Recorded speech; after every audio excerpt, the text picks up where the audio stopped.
Madame, Monsieur, bonsoir. Bienvenue dans ce journal. Voici les titres. Succès du vol inaugural Dakar-Jeddah opéré par Air Sénégal. Cette nouvelle desserte marque un pas important dans le développement du transport aérien dans notre pays. Une aubaine également pour les pèlerins et les voyagistes. Dans l'actualité également, la journée mondiale de lutte contre le cancer, la Ligue sénégalaise de lutte contre la maladie a célébré cette édition placée sous le thème « Combler l'écart en matière de soins pour les populations marginalisées ».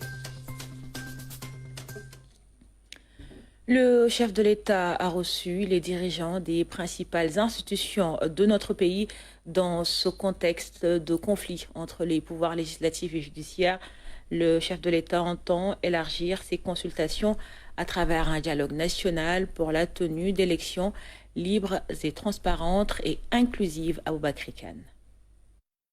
C'est en prélude à son adresse à la nation de ce samedi que le président de la République a entrepris ses consultations avec les présidents d'institutions.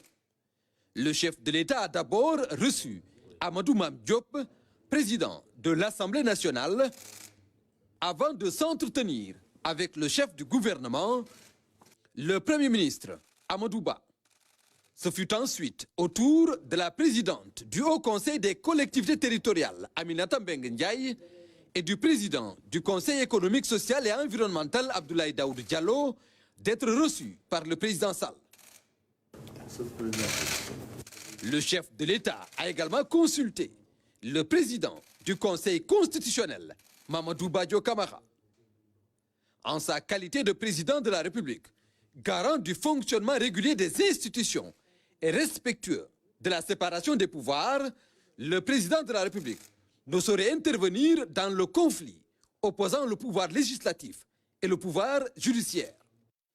Après ces consultations avec les dirigeants de ces institutions, le président Macky Sall entend engager un dialogue national ouvert, l'objectif étant de réunir les conditions d'une élection libre, transparente et inclusive dans un Sénégal apaisé et réconcilié. Vive le Sénégal, vive la République. L'intérêt du Sénégal est au-dessus de tout. C'est pourquoi le président de la République a répondu favorablement à l'avis de l'Assemblée nationale pour le report de l'élection présidentielle du 25 février. Propos de Maître Aïssata Tall Sall. La garde des Sceaux a réagi hier après le message à la nation du chef de l'État. On l'écoute au micro de Ibrahima Ndang. Je crois qu'il ne pouvait pas en être autrement. Parce que nous dit M. le Président de la République? Il part d'abord d'un constat de ce qui se passe entre deux institutions majeures de notre pays, à savoir l'Assemblée nationale et le Conseil constitutionnel, qui depuis quelques jours, c'est public, sont en train de se porter des arguments, l'une, l'Assemblée nationale, contre l'autre, le Conseil constitutionnel. L'Assemblée nationale a été jusqu'à voter une résolution qui ouvre une enquête sur le processus électoral, y compris peut-être les fondements de la décision du Conseil. Le Conseil constitutionnel a réagi par un communiqué, en date du 29 janvier d'ailleurs, pour dire que lui n'entendait pas se soumettre aux conditions fixées par l'Assemblée nationale pour mener cette enquête parlementaire. Or, Monsieur le Président de la République a la responsabilité, tout en respectant la séparation des pouvoirs d'ailleurs. Et en cela, il ne peut rien dire ni à l'Assemblée, qui est une institution, ni au Conseil constitutionnel, qui en est une autre, l'une incarnant le pouvoir législatif, l'autre incarnant le pouvoir judiciaire. Il ne peut en aucune façon pouvoir interférer dans ce débat, dicter à l'une ou à l'autre la conduite à tenir. Or, sa responsabilité constitutionnelle, c'est en respectant la séparation des pouvoirs et tout en respectant la séparation des pouvoirs, c'est d'assurer et de faire garantir le fonctionnement régulier des pouvoirs publics. Donc, Monsieur le Président de la République part de cela et je pense que dans son adresse à la nation, cela transparaît très clairement. Assumant cette responsabilité, il pense que, à la suite de la saisine de l'Assemblée nationale, qui lui a envoyé un avis, parce que l'Assemblée a déjà, par son bureau, décidé qu'elle allait se réunir en plénière selon la procédure d'urgence, saisie qu'elle est par une partie de ses membres pour reporter l'élection présidentielle. De quel délai, on ne le sait pas, puisque l'Assemblée est souveraine, elle va discuter. Donc, par égard et par respect pour cette institution qu'est l'Assemblée nationale, qui est le siège de la souveraineté du peuple, le président dit, à partir de ce moment, moi, j'attends que l'Assemblée délibère. Dans quel sens, on ne le sait pas encore, puisqu'elle est souveraine, mais en attendant qu'elle délibère, il est clair, il est sûr que nous ne pouvons plus engager la compétition électorale puisque l'Assemblée est en train de remettre en cause la date. Voilà ce qui ressort de cette adresse solennelle à la nation que le président de la République a faite aux Sénégalais. S'il y avait des élections, il est sûr que le président devait rester jusqu'au 2 avril. Alors, maintenant, au-delà du 2 avril, est-ce que peut-on parler de vacances du pouvoir? Non, mais absolument pas. Qu'est-ce qui se passe? Le président de la République, actuellement, a un mandat qui va jusqu'au 2 avril. Cela est incontestable. C'est au 2 avril qu'il passera le relais à son successeur. Si on était dans la date initiale du 25 février 2024, si l'Assemblée nationale décidait aujourd'hui d'une nouvelle date, parce que la date de l'élection présidentielle, il faut le savoir, elle est fixée par la Constitution. Ce n'est pas le président de la République qui fixe la date, c'est l'Assemblée nationale et encore par voie constitutionnelle, c'est-à-dire la majorité de l'Assemblée nationale aux 3/5 de l'Assemblée. Donc, c'est cette loi constitutionnelle, qui est quand même une loi forte, puisqu'elle est une loi constitutionnelle, qui va fixer une nouvelle date, et cette nouvelle date-là, donc, fait encore courir le mandat de M. le Président de la République jusqu'au moment où il va passer le relais à celui qui sera élu à l'issue de la nouvelle date qui sera fixée par l'Assemblée nationale. En abrogeant le décret convoquant le collège électoral, le chef de l'État veut inventer une crise préjudiciable à la démocratie sénégalaise. C'est l'analyse du ministre Abdoulaye Seydou Sow. Le responsable politique était l'invité de l'émission Point de vue ce dimanche avec Omar Ning. On l'écoute. Le chef de l'État est au-dessus de tous ces petits calculs. Le chef de l'État est aujourd'hui dans la préservation et l'image de la République du Sénégal qu'il faut préserver. Imaginez-vous qu'une élection qui est déjà entachée de contestations fortes, avant même qu'on engage la campagne électorale.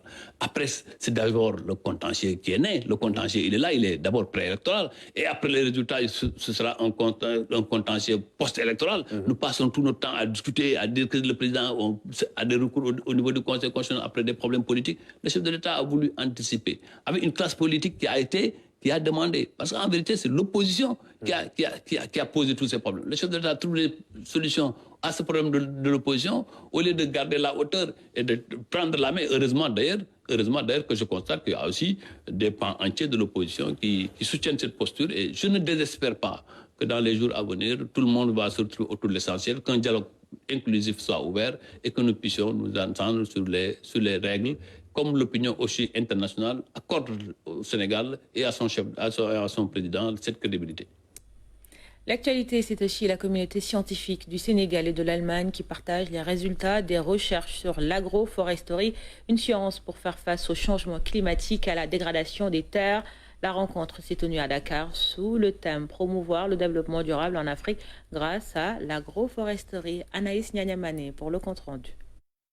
L'agroforesterie, un pilier dans la lutte contre la dégradation des terres et les changements climatiques. Le Sénégal s'est engagé dans cette lutte depuis des années par des formations spécifiques au niveau des universités.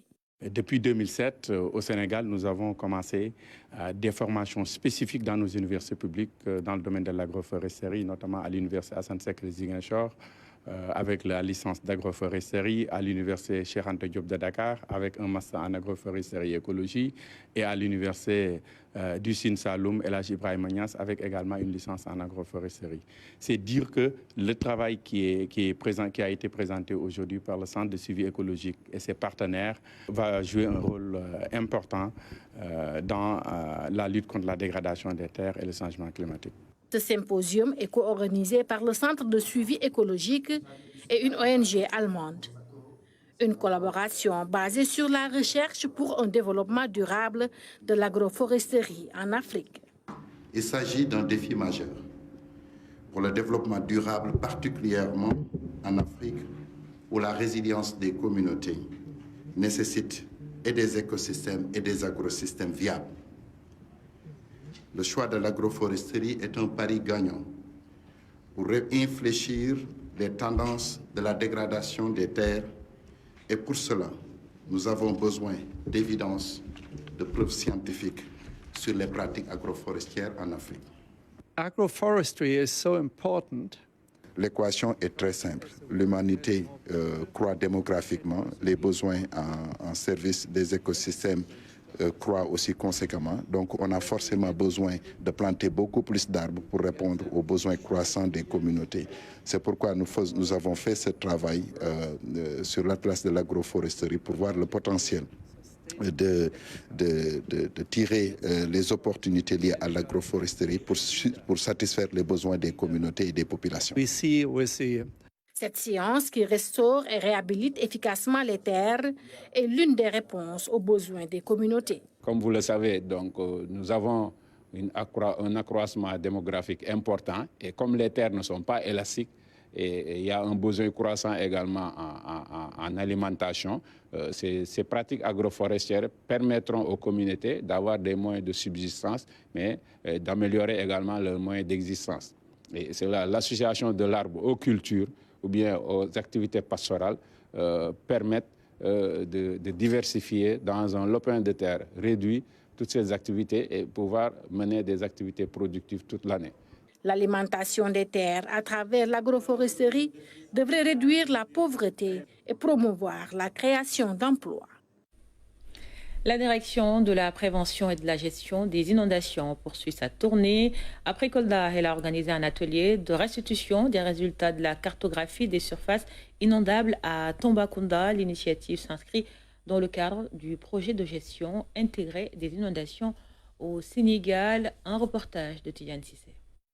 C'est un atelier organisé par la direction de la prévention et de la gestion des inondations. Il s'agit pour elle de restituer les résultats de l'étude cartographique des surfaces inondables et des risques d'inondation de la zone pilote de Tambacounda.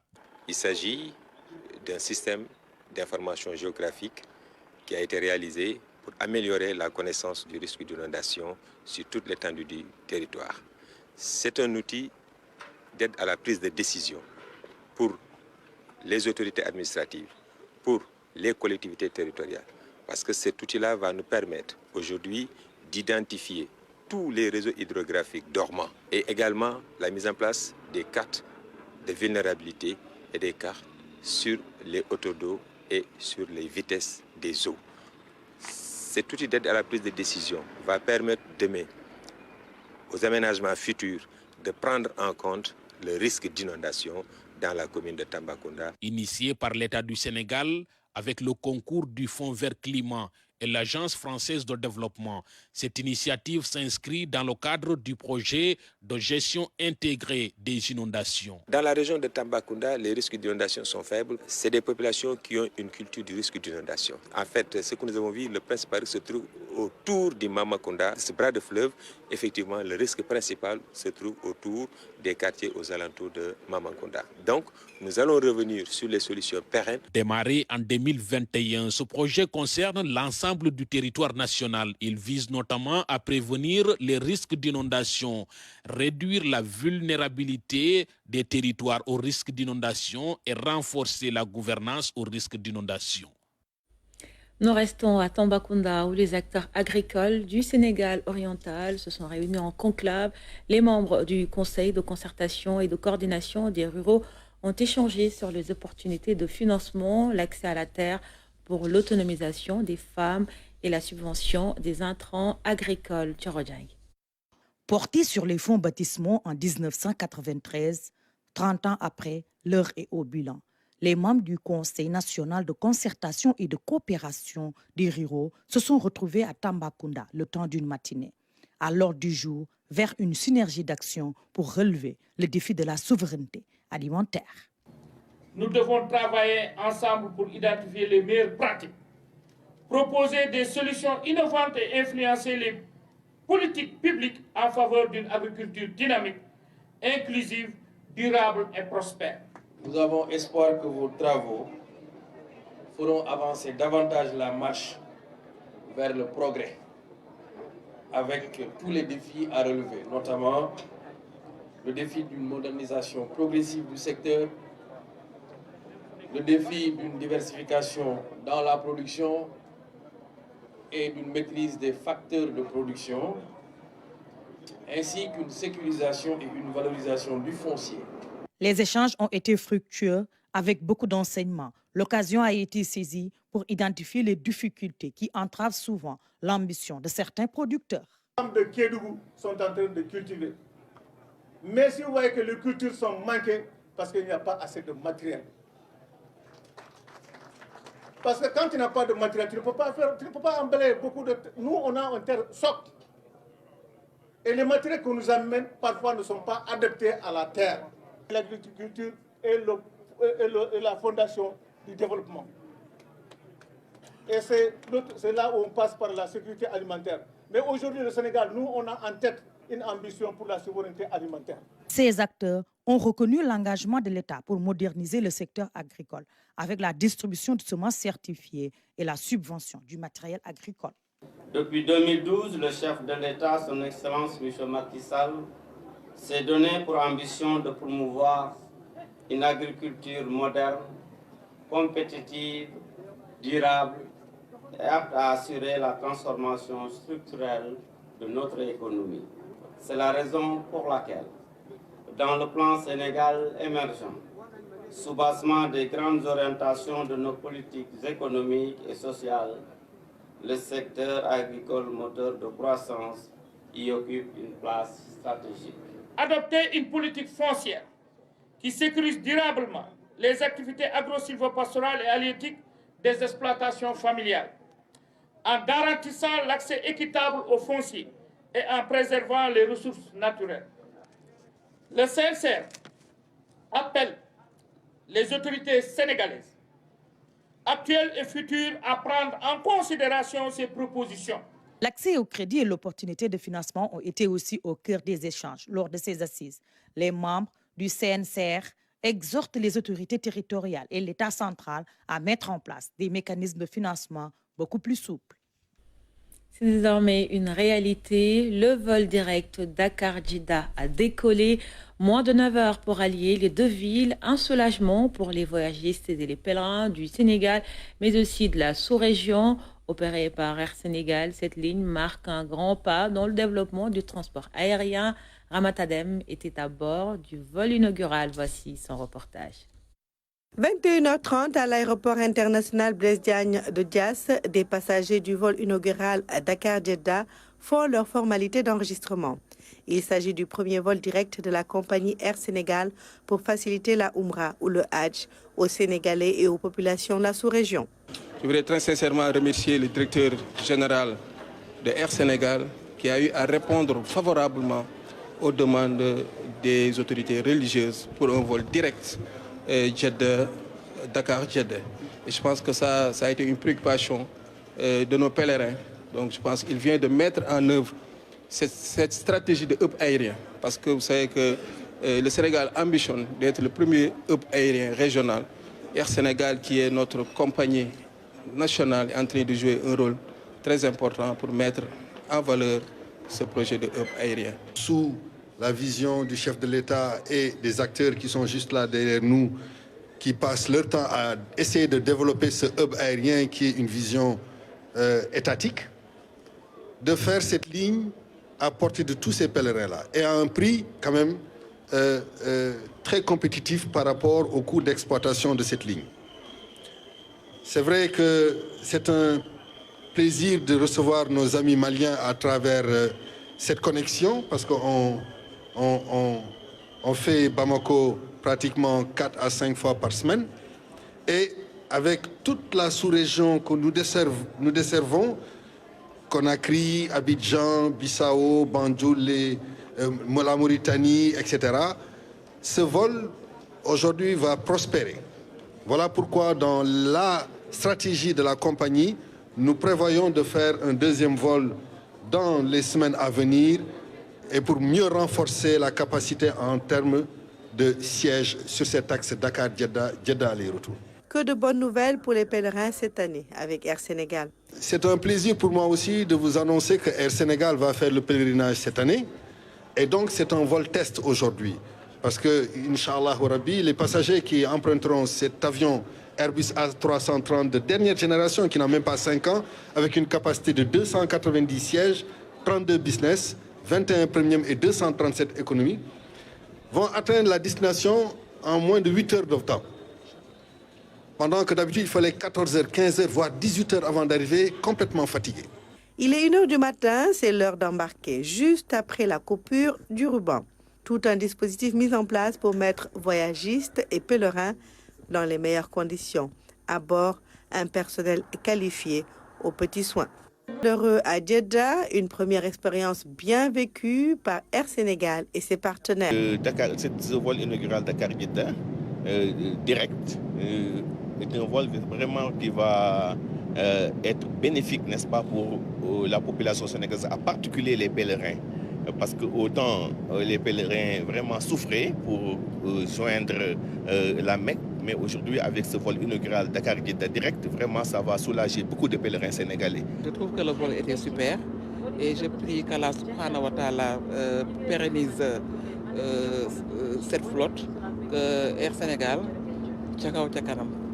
Et vraiment je suis très fier de faire partie de ces premiers vols de Dakar-Jeddah et j'en profite pour vraiment féliciter le président Macky Sall qui est en train de faire beaucoup d'efforts pour soutenir la compagnie nationale Air Sénégal. Une Umrah réalisée dans les meilleures conditions grâce à ce vol direct Dakar-Jeddah qui a réduit considérablement le temps de voyage des pèlerins qui saluent les efforts de la compagnie aérienne nationale Air Sénégal. Je vous le disais dans les titres, la Ligue sénégalaise de lutte contre le cancer a célébré ce dimanche la journée mondiale de lutte contre cette maladie. Cette année, la LISCA a mis l'accent sur le bien-être des femmes atteintes de cancer.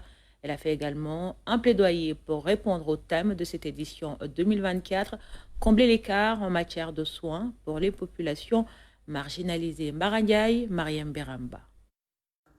Ces femmes sont venues répondre à l'appel de la Ligue sénégalaise contre le cancer pour célébrer la journée mondiale contre la pathologie.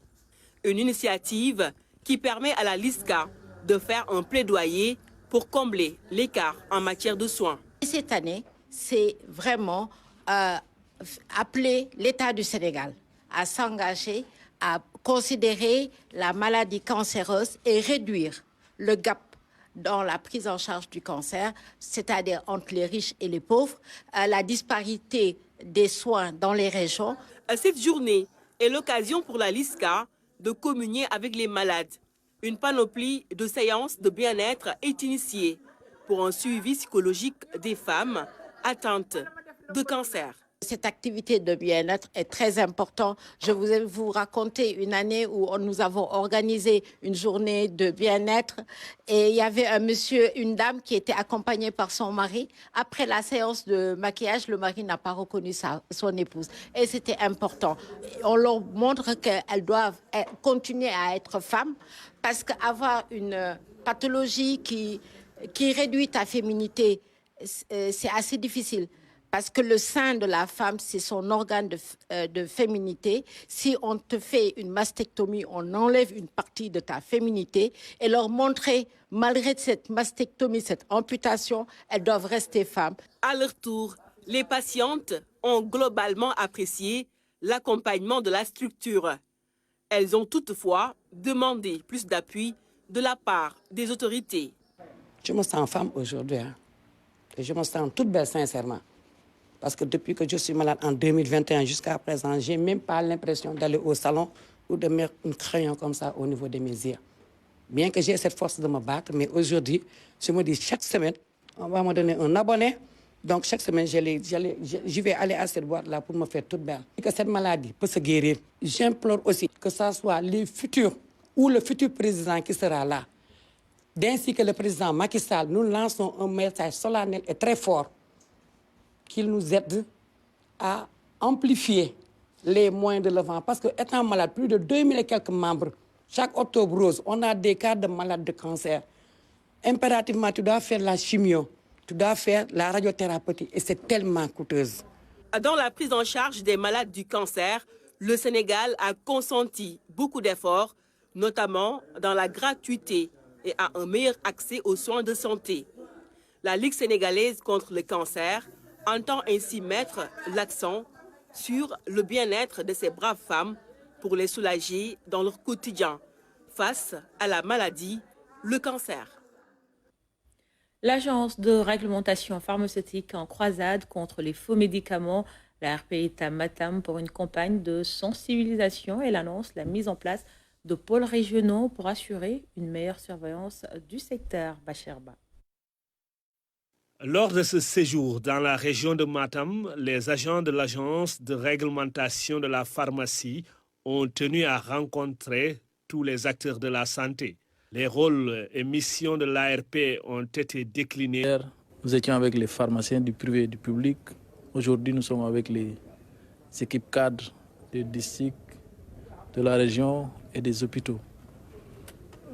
Et demain après-demain, ce sera le tour des prestataires, notamment les infirmiers et les sages-femmes, et aussi avec les acteurs communautaires. De la mise en marché d'un médicament à son utilisation par le patient, c'est tout un processus. La pharmacovigilance et l'inspection pharmaceutique sont aussi du ressort de l'ARP. La nouvelle réglementation vise une protection plus globale des usagers. C'est l'élargissement à tous les produits de santé, les médicaments, les vaccins, les dispositifs médicaux, les produits cosmétiques. Toute la gamme est réglementée par l'ARP. Matam, comme plusieurs régions frontalières, est à la merci de médicaments contrefaits, un phénomène qui est pris en compte. L'ARP projette en relation avec la direction régionale de la santé également de mettre des pôles régionaux au niveau des axes nord, sud, axe centre et axe sud pour se rapprocher des structures de santé et de la population. Et nous sommes dans une zone frontalière afin de mieux gouverner le secteur et de lutter efficacement contre les médicaments de qualité inférieure ou falsifiés. Le médicament, substance possédant des propriétés curatives ou préventives, peut avoir des effets contraires dans certains cas. Avec l'implication de tous les acteurs, l'ARP veut endiguer le mal. C'est parti pour la deuxième phase du projet de promotion de la gestion intégrée de l'économie des déchets solides au Sénégal. Cette étape va renforcer le volet administratif et améliorer les services de gestion dans les villes sélectionnées. À Thiès, le Promoged a réceptionné des points de regroupement normalisés et acquis du matériel de nettoiement pour un meilleur cadre de vie. Fatimata Banelba. Sur les 63 points de regroupement normalisés prévus sur l'ensemble de la région de Thiès, les 22 ont été déjà réalisés et livrés à la SONAGED dans le cadre du projet de promotion et de gestion intégrée de l'économie des déchets solides Promoged. Ces points de collecte sont implantés dans des axes stratégiques pour mieux gérer le cadre de vie. Une mission conjointe SONAGED, Promoged et acteurs locaux a visité ceux du rond-point des parcelles assainies de l'école Modakan, de Diassap et de Ngant. Le projet dans sa composante 1, à travers le volet 3P, c'est-à-dire le programme prioritaire de propriété, avait initié un certain nombre de travaux de construction de points de collecte au niveau de la région de Thiès. Aujourd'hui, on est dans le département de Thiès pour mettre à disposition de la SONAGED ces points de collecte qui ont été construits dans le cadre de ce volet. Aujourd'hui, on a mis à disposition de la SONAGED pour l'ensemble de la région 22 points de collecte qu'on va mettre à disposition de la SONAGED qui va se charger de l'exploitation. Bon, son impact, comme vous le savez, c'est d'améliorer un peu le cadre de vie des populations dans sa gouvernance, un peu dans le cadre de la gestion des déchets. Donc la SONAGED va exploiter tous les points de collecte qui sont mis à sa disposition. Dans ces points de collecte-là, en tout cas, les premiers contacts ou les premiers bénéficiaires, ce sont les populations. Donc il est important qu'on puisse quand même les sensibiliser sur les comportements à avoir dans l'utilisation, mais véritablement aussi commencer ce travail important avec la petite enfance. Donc dans l'exploitation aussi, on mettra des bacs, on mettra aussi du personnel avec un levé, en tout cas la levée régulière quand même de ces bacs. Toujours dans le cadre d'une meilleure gestion des déchets, le Promoged a remis 15 000 poubelles de 50 litres et 25 caisses polybènes de 16 mètres cubes à la SONAGED chargée de l'exploitation. Les acteurs communautaires ont promis de s'approprier ces points pour une meilleure gestion intégrée des déchets solides. Ça peut être utile non seulement pour l'école, mais aussi pour la communauté. Parce que collecter des ordures, ce n'est pas facile. Alors, et souvent, les ordures posent problème, avec surtout la salubrité, les maladies qui peuvent s'en suivre, etc., etc. Donc, vraiment, nous remercions Promogène. Cette mission était aussi l'occasion de visiter la décharge de Keur Massamba Gueye. Le projet envisage de procéder à sa fermeture pour la délocaliser à Médina Fall. En attendant, un cabinet est choisi pour une étude afin de proposer le type d'aménagement réservé au site actuel. L'association pour l'Union des Diaoubé a fêté ses 40 ans, réunie pendant 72 heures à travers diverses activités. C'était aussi l'occasion de faire le point sur les défis à relever. Dans une belle ambiance, les différentes facettes de la culture alpulaar sont exposées pour marquer l'événement. Barandiaï et Lamine Touré.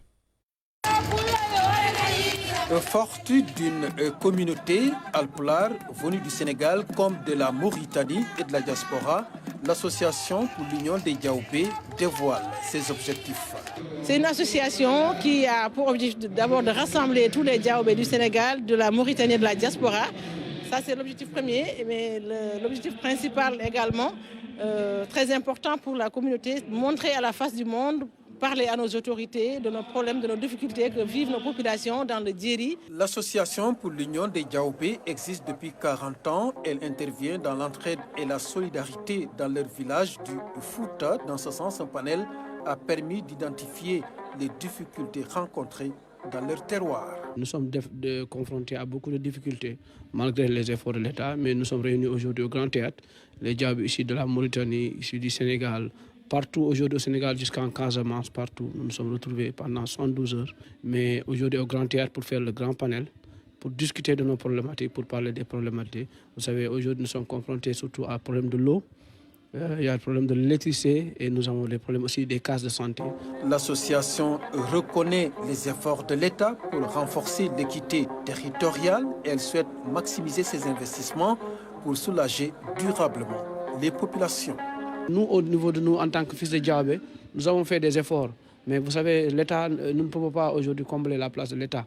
Et c'est pour cela que nous nous sommes réunis et nous allons porter nos doléances pour que ces problèmes-là, parce que nous avons entendu aujourd'hui, il y a des programmes que l'État a mis en place, tels que aujourd'hui le Piment, aujourd'hui tel que le PUDC. Tous ces programmes-là, nous voulons aujourd'hui que ces villages bénéficient. Maintenant, nous avons un peu de difficulté parce que nous n'habitons pas tous ensemble, parce que nous sommes des centaines de villages dispersés un peu partout.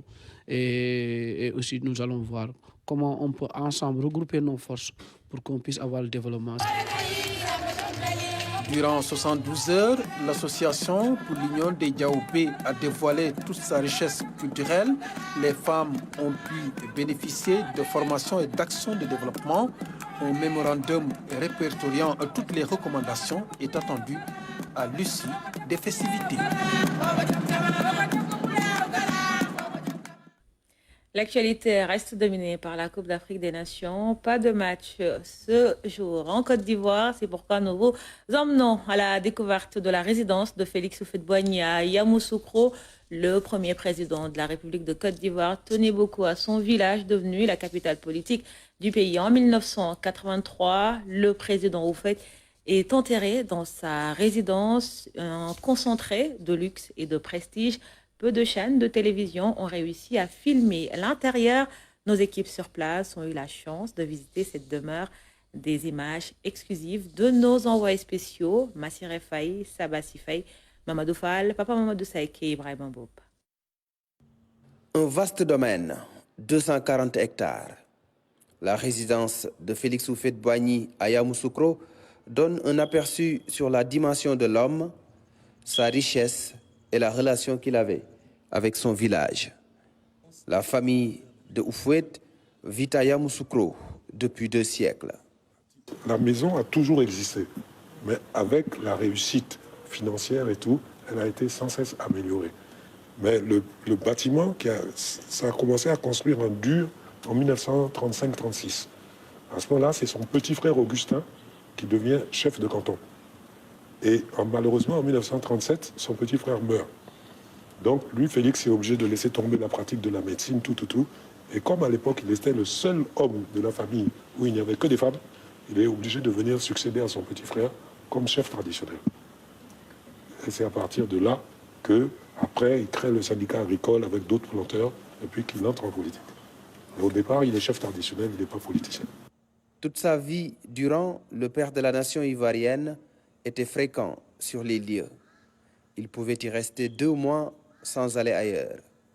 À sa disparition en 1993 à Yamoussoukro, Félix Houphouët-Boigny a été enterré dans le caveau familial qui se trouve dans la résidence. Pour filmer ici, il faut une autorisation spéciale, souvent difficile à obtenir. Beaucoup de chefs d'État et de gouvernement viennent se recueillir devant la tombe du vieux de passage à Yamoussoukro. Sur la droite, il y avait son fils aîné, Félix Junior, qui est mort à l'âge de 10 ans. En face de lui, son petit frère Augustin. Et sur sa gauche, sa mère, Ndrikan. À ses pieds à droite, sa sœur aînée, Mamie Feté. Une autre de ses sœurs aînées, ici, s'appelle Mamie Aou. Là-bas, vous avez une de ses tantes, ma grand-mère, mon arrière-grand-mère. La toute première tombe là-bas, c'est la tombe de son garde du corps. Oui, en plaisantant, il me disait, comme ça, même là-bas, il garde la porte. Mais on le considérait comme un membre de la famille. À côté, là-bas, il y a ma sœur, Ndeyana, qui est décédée il n'y a pas très longtemps. De l'autre côté, il y a sa fille, Florence, et son fils, François. Il y a le chef de canton auquel je succède. Il y a son neveu, Dia, qui est le fils d'Augustin. De l'autre côté, là-bas, il y a ma mère. Il y a une autre grande sœur du président qui s'appelle Mamie Adjoa. Et il y a les 3 épouses du grand-père Augustin. L'esprit du mort reste parmi nous. Son corps s'en va, mais son esprit reste. Et pendant quelques temps, même après sa mort, on continue à lui servir à manger dans sa chambre. Et jusqu'au jour d'aujourd'hui, avant de rentrer dans la chambre du président, je tape à la porte. Parce qu'on ne sait jamais, son esprit peut être en train de se promener là-bas. Les morts ne sont pas morts, les morts sont avec nous. Au premier étage, il y a une chapelle privée. La religion occupait une grande place dans la vie du président Félix Houphouët-Boigny. C'est une chapelle privée. Il n'y a pas de messe ici, sauf quand nous le demandons. Sur le plan administratif, elle est rattachée à la cathédrale. Donc quand on veut dire une messe, on demande un curé à la cathédrale qui vient dire la messe pour nous. Il y a une sacristie derrière, tout est prêt. Si tout de suite on veut dire une messe, il y a tout pour la faire. Il était un fervent chrétien, croyant. Sa fille, son unique fille biologique s'appelait Marie. Les gens retiennent aujourd'hui que Houphouët-Boigny a offert une basilique au Vatican. Mais ce n'est pas le premier bâtiment que Houphouët-Boigny offre au Vatican. En 1957, il a offert une église. Il y a à Jérusalem aujourd'hui une église dédiée à la Vierge Marie, offerte au Vatican par Houphouët-Boigny en 1957. Mais très peu de gens le savent. Il était croyant, pratiquant, et il mettait sa foi en pratique. Il était chrétien catholique. Riche cultivateur, député, ministre, président de la République, Félix Houphouët-Boigny aimait aussi le luxe. C'est visible dans la résidence avec ses salons haut de gamme, du grand luxe à portée de vue. Par ici, la salle du Conseil des ministres. Par là, le bureau personnel du président. Un peu plus loin, la salle d'attente qui peut accueillir 300 personnes. Tout juste à côté, la résidence des enfants. Le décor est impressionnant, mais on n'a jamais une idée sur le coût. Le prix, c'est quelque chose de relatif. Si jamais je connaissais le prix, ça peut nous paraître énorme à nous. Mais pour Houphouët-Boigny, peut-être peu de choses. Ce qui est valable, c'est que c'est encore là. Et c'est encore beau, et c'est encore admirable. Et que vous pouvez le voir. Et ça n'a pas de prix. Moi, c'est surtout ça que je retiens. Après près de 2 heures de visite dans la résidence du président Félix Houphouët-Boigny, nous voilà dans la cour où se sont déroulées ses funérailles en 1993. Ceux qui arrivaient ici, la famille était assise de ce côté-ci. Ceux qui arrivaient pour nous présenter des condoléances s'asseyaient en face de nous. Devant cette porte-là, il y avait une chapelle ardente. Ils présentaient les condoléances et puis après ils partaient.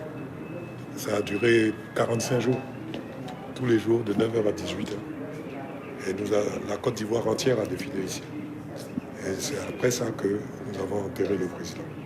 Dernière étape de la visite, le lac aux Caïmans qui se trouve à l'entrée de la résidence.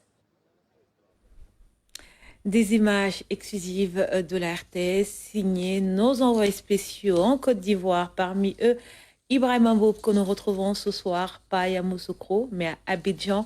Bonsoir Ibrahima, nous allons reparler des matchs d'hier.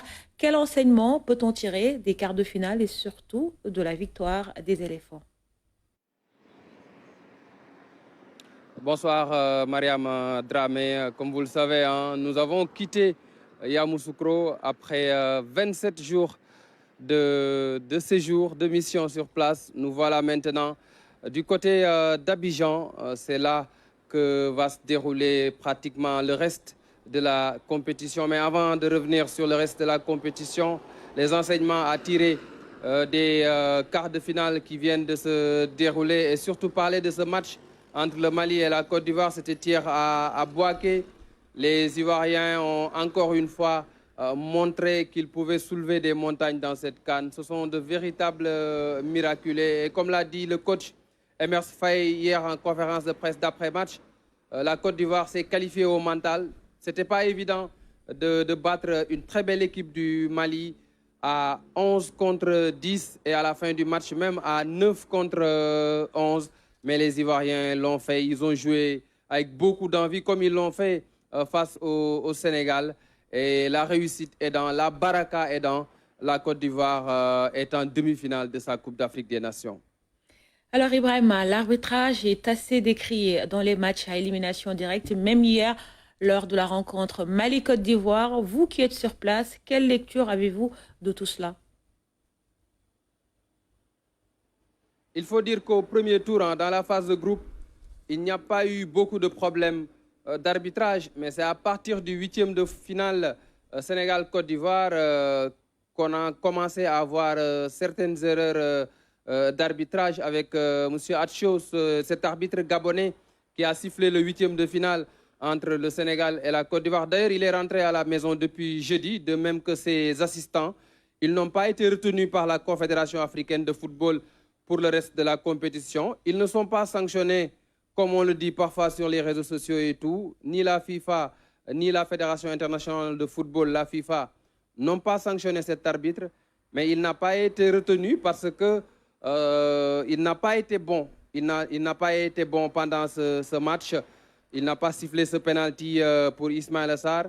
Il n'a pas non plus sorti ce carton rouge qu'aurait dû prendre peut-être Sadio Mané. Et il y a eu double erreur dans cette partie, selon une source arbitrale que nous avons contactée, une source arbitrale au sein de la Confédération africaine de football. C'était un jeune arbitre, M. Atcho, 31 ans.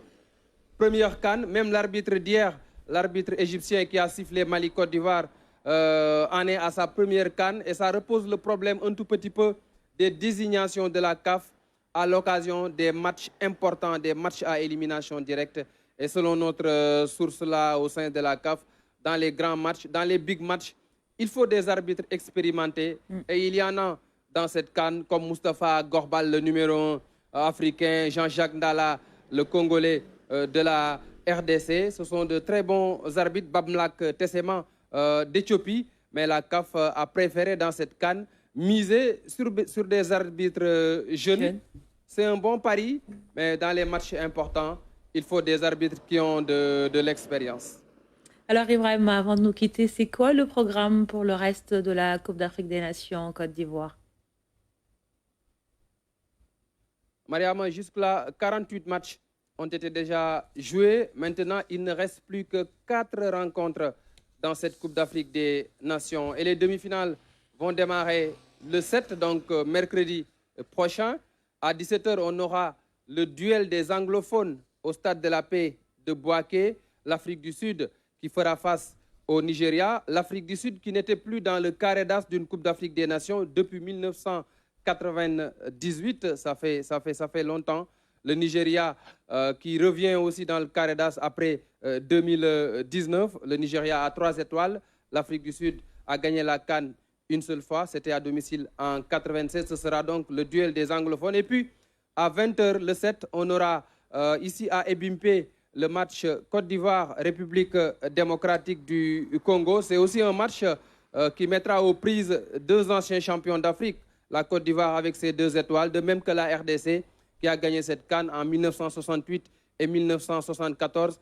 Mais voilà 50 ans que la République démocratique du Congo court après donc ce trophée continental. Ce sera une très belle demi-finale ici à Ebimpe. Et à partir du 10 février, on aura la 3e place, mais ça sera au Félicia, au stade Félix Houphouët-Boigny d'Abidjan. Et puis le 11 février, ce sera le bouquet final, le feu d'artifice, la fin de la CAN avec la finale qu'on attend tous, mais on ne connaît pas encore l'affiche de cette finale de la 34e édition de la Coupe d'Afrique des Nations. Merci beaucoup Ibrahim Mambo pour toutes ces précisions concernant la suite de la Coupe d'Afrique des Nations qui, de 24 équipes, elles sont passées à 4, un carré d'as déjà étoilé, qu'il s'agisse du Nigeria, de la République démocratique du Congo, de la Côte d'Ivoire et de l'Afrique du Sud. Chacune de ces nations a au moins remporté la Coupe. Une nouvelle étoile prend forme dans la galaxie ivoirienne. Pour qui brillera-t-elle les portes d'une finale? C'est une chronique signée Omar Diaw. Les 4 équipes qui poursuivent la belle aventure de cette CAN ont la particularité d'avoir chacune remporté au moins une édition. Les Super Eagles sont les plus titrés avec 3 sacres. Ce Nigeria fera face à l'Afrique du Sud, le pays arc-en-ciel dont l'équipe de cette année apparaît plutôt monocolore. Plus porté sur le rugby que le foot, le pays de Mandela n'a remporté la coupe qu'une seule fois et cela commence à dater. Leur quart de finale face au Cap-Vert a révélé les qualités de leur gardien de but lors de cette série de pénaltys. Et pourtant, au cours du match, c'est le portier des îles qui s'était plusieurs fois illustré pour sauver sa cage. N'ayant pas pu entraîner les Bafana Bafana dans les abysses, les profondeurs océaniques, les requins bleus se noient dans l'épreuve ratée des tirs au but ou sous le regard de supporters médusés et déçus par autant de maladresse. Des supportrices aguichantes que des cadreurs, réalisateurs, spectateurs directs et téléspectateurs vont sans doute regretter. Ils devront essayer de voir parmi les Ivoiriennes des go susceptibles de taper à l'œil si ce ne sont des Congolaises qui plaisent, des Moissy en Lingala. Mais les seuls vrais matchs se jouent sur le rectangle vert plus que sur les gradins. La RDC a proprement battu l'Angola. Les Léopards veulent décrocher leur 3e étoile. Ils sont impatients de réaliser la passe de 3. La dernière fois qu'ils ont remporté la Coupe continentale, c'était en 1974, à l'époque du Zaïre du Maréchal. Face aux éléphants qui se sont sublimés pour décrocher des aigles, qui comme Icare ont perdu leurs ailes dans une ascension périlleuse, les léopards. Les éléphants comptent bien défendre leur territoire pour en chasser de redoutables félins qui ne viendront pas en victime expiatoire. Qui va éteindre l'étoile naissante de l'autre? Alors, RDC, Côte d'Ivoire, Afrique du Sud, Nigeria, des demi-finales à suivre en direct sur la RTS, la télévision de la CAN. Et c'est ainsi que s'achève ce journal. Merci pour votre fidélité. L'information revient aux environs de 23h pour l'édition du soir. À tout à l'heure.